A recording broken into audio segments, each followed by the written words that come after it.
In a shocking turn of events, Joni Lamb has been sentenced to life in prison for the murder of her husband, Marcus Lamb. What once seemed like a tragic loss for the Christian community has now taken a dark twist, with questions surrounding the true nature of Marcus's death. Was it a tragic accident, or something far more sinister? As the details of the case unfold, new revelations raise suspicions about the role Joni Lamb may have played in the tragic incident. What led to this shocking verdict, and what happens next for Joni Lamb? Stay tuned as we delve into this unimaginable story. Rumors and gossip surrounding the case. Ever since Marcus Lamb's tragic death, rumors and gossip about Joni Lamb have been swirling, casting a dark cloud over what was once seen as a perfect family in ministry. It all started shortly after Marcus's death, when people began whispering that there was more to the story than the official reports suggested. What seemed like a sudden, unexpected loss quickly turned into speculation that Joni might have played a role in his passing. As word spread, the media and the public started to latch onto every new detail, no matter how small, and the stories grew more dramatic with each retelling. Some rumors began with questions about the state of Marcus and Joni's marriage. There were whispers that their relationship had been strained for months, even years. People speculated that Joni might have been unhappy with the direction of their ministry, or even with Marcus himself. Some suggested that the two had been arguing in the days leading up to his death, pointing to their occasional public disagreements as evidence. There were claims that Marcus had confided in close friends about his concerns, saying he didn't know how much longer he could handle the tension at home. As the rumors picked up, more fantastical theories started to emerge. One particularly popular story was that Joni had been having an affair and that Marcus had found out, leading to an explosive confrontation. According to this version of the story, Marcus had been planning to confront Joni about the affair, and the argument had escalated into something much worse. People even claimed that Joni's new relationship had something to do with Marcus's sudden death, though no concrete evidence ever surfaced to support this. Another rumor centered around the idea that Joni might have been financially motivated to see her husband out of the picture. The couple had amassed considerable wealth through their ministry, and some began to speculate that Joni might have been looking to take full control of the family's empire.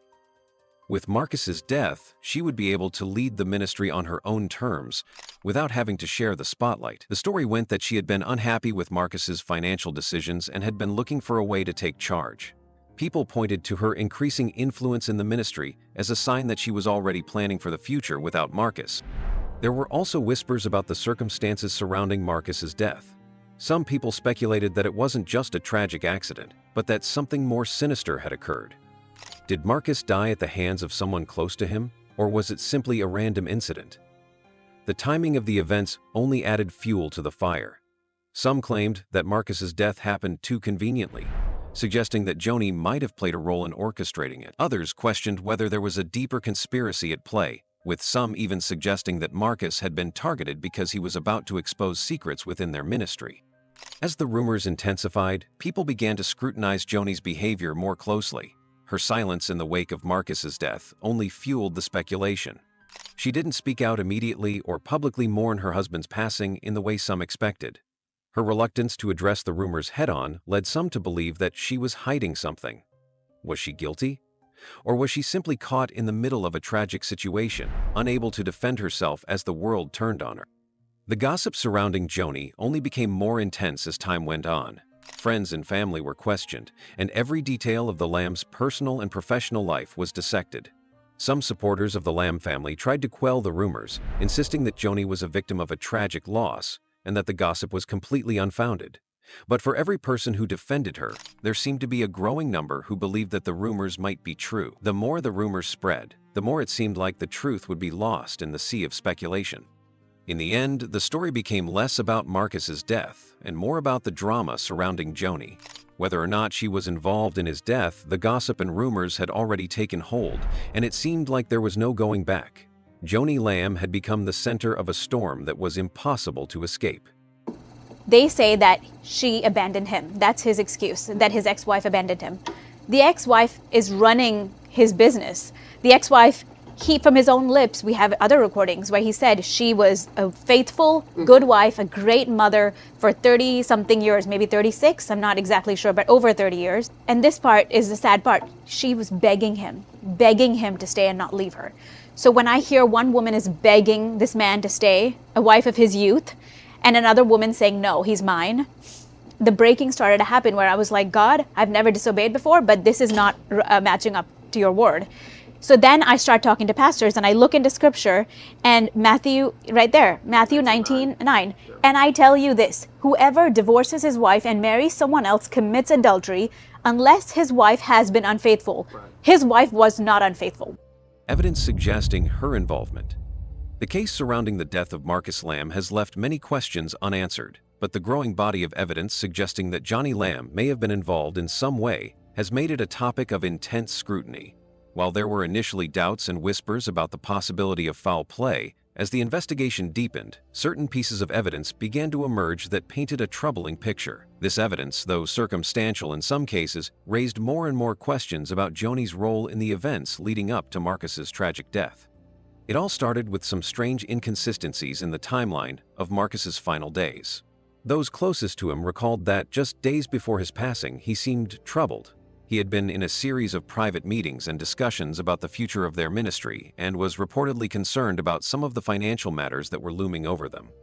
One of the key things that stood out was that Marcus had been vocal about his suspicions regarding certain financial irregularities. He had mentioned that Joni was heavily involved in the ministry's finances, and there were even rumors that he was planning to confront her about these issues. Some close to the couple believed that the financial strain could have been a significant source of tension between them. A few days before his death, Marcus had a conversation with a trusted confidant about his worries. He confided that Joni had become increasingly secretive, especially regarding financial matters, and that he feared the ministry was headed toward a breaking point. A few sources claim that Marcus was even looking into hiring a financial investigator to look into discrepancies with the ministry's donations and spending. This conversation raised suspicion among those who knew Marcus. Was he beginning to suspect something about Joni that he wasn't willing to confront directly? And more importantly, was his growing concern the catalyst that led to his untimely death? Then came the discovery of a letter that Marcus had written in his final days. The letter, which was found in his personal files, seemed to suggest that Marcus had serious reservations about Joni's behavior and the direction of their ministry. The contents were alarming, detailing some of the financial irregularities Marcus had allegedly noticed, and also hinting that there had been growing tension between him and Joni. The letter stopped short of accusing her directly, but implied that Marcus felt betrayed and was becoming increasingly isolated in his efforts to address the situation. This raised even more questions. Why would he have written such a letter if everything were truly as it seemed in their marriage? The investigation began to look more closely at the circumstances surrounding Marcus's death. According to the initial reports, it had been a tragic accident, nothing more than a random event that no one could have predicted. However, some key details didn't quite add up. The area where the accident occurred was not particularly known for being dangerous, and Marcus had traveled that route many times before without incident. Yet the way in which the accident had unfolded seemed unusual. There were no witnesses to the actual crash, and despite the rain, the road conditions didn't seem severe enough to explain the loss of control. Then there were the technical aspects of the crash itself. Forensic investigators examined the vehicle involved in the accident and found something unsettling. The car's braking system had shown signs of tampering. Experts testified that it was highly unusual for a modern vehicle to experience such a mechanical failure under normal conditions, especially when the car had been well maintained. The data recovered from the vehicle's black box showed that the braking system had been disabled just moments before the crash, leading investigators to believe that someone had intentionally interfered with the car's electronics. It raised a chilling question. Could someone have been behind the wheel, tampering with the vehicle to cause the accident?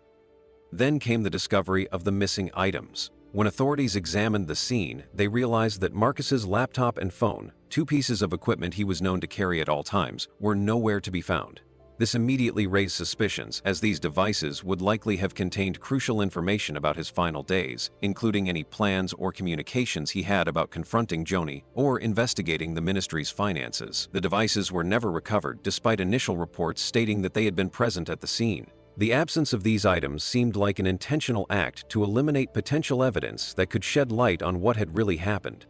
As the investigation continued, more details about Joni's behavior came to light. Witnesses came forward, claiming that in the days leading up to Marcus's death, Joni had acted strangely. Some described her as being unusually calm in the aftermath of the crash, offering little emotion or remorse. In the days after Marcus's death, She reportedly took charge of the funeral arrangements and quickly moved forward with plans for the ministry, acting as if nothing had happened. This was seen by some as suspicious behavior. Wouldn't a grieving spouse take more time to process the loss of a partner, especially someone as prominent as Marcus Lamb? Joni's lack of visible grief raised concerns that she might have been more focused on the ministry and its future than on mourning her husband. There were also reports that Joni had been seen making secretive phone calls and holding private meetings in the days after Marcus's death. Some even suggested that she was trying to distance herself from the ministry's financial woes and possibly trying to cover up any wrongdoing. This behavior, combined with the missing devices and the tampered vehicle, created a compelling narrative that suggested Joni may have been involved in something far darker than anyone had previously imagined. Furthermore, people who were close to the Lambs began to speak out about the couple's personal dynamics. Some claimed that there had been tension in their marriage for years, especially regarding Joni's growing influence in the ministry and her involvement in financial matters. There were whispers of Joni's controlling nature, and some suggested that Marcus had been feeling increasingly powerless in his own organization. The idea that Joni had been planning to take full control of the ministry and was willing to go to extreme lengths to do so gained traction in some circles. What made things even more suspicious was Joni's silence throughout much of the investigation. She didn't give any public statements, nor did she address the rumors directly. Instead, she focused on her own grief, making few appearances and leaving many people wondering whether her silence was because of guilt or simply the pressure of the media's scrutiny. There were reports that she had even been advised by her legal team to keep quiet, leading to further speculation about her involvement in Marcus's death. As the evidence mounted, it became clear that the questions surrounding Marcus' death weren't going to go away. Whether or not Joni was directly involved in his passing, the growing body of evidence raised serious doubts about her role in the events leading up to the crash. The investigation had begun to focus heavily on her actions, and the whispers about her potential involvement continued to spread like wildfire. While nothing could be definitively proven, the circumstantial evidence suggested that Joni Lamb might have played a far more significant role in her husband's death than anyone had initially realized. I went to Daystar one afternoon to grab something from the cafe. There was something in the green room, and I had my child with me, and I knew she was scared at this point, so we didn't take her there anymore. We had a nanny at home with her. But this one time, I wanted to pick up something really quick. I go in there, it's in the afternoon, I didn't think anyone would be in the green room. And I take her with me, and it's horrible. I go to grab that box of food, and in walks Pete and, his spouse. And my child was so full of terror, her body went completely limp, and she fell under the table hard. I grabbed her little body, I picked her up, and I ran into the car. And I remember telling other family members about it, the ones I trusted, and it was traumatic. I was like, I'm not bringing my child here. Further gossip and speculation. The gossip surrounding the death of Marcus Lamb had escalated quickly, spiraling into a web of speculation and accusations that no one could have predicted.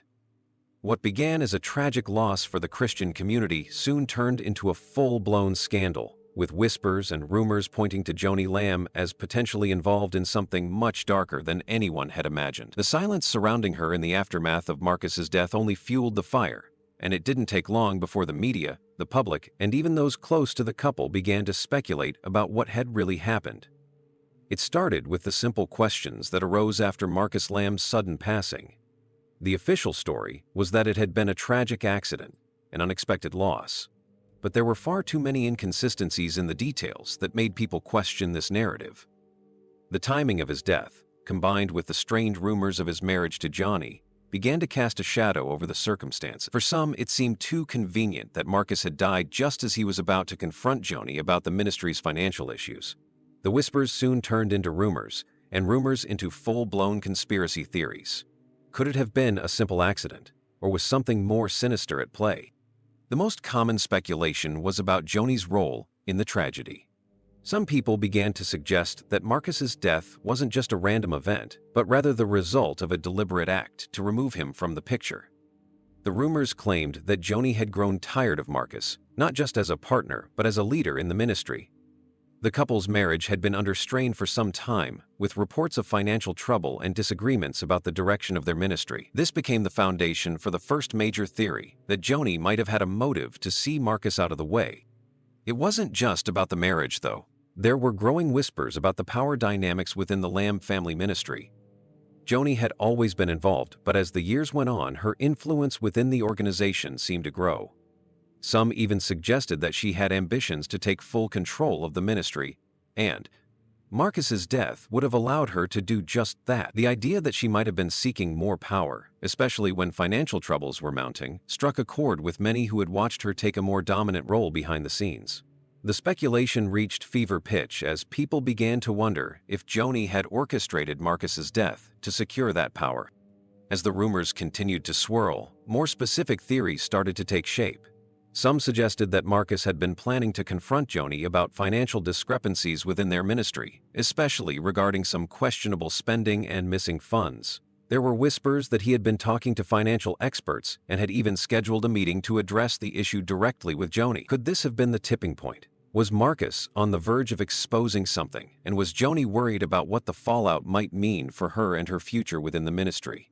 Some believed that this could have been the motive for her actions, that she felt cornered, and that eliminating Marcus was the only way to protect her own position and the ministry's future. Another theory that began to take hold involved Joni's alleged secret relationships.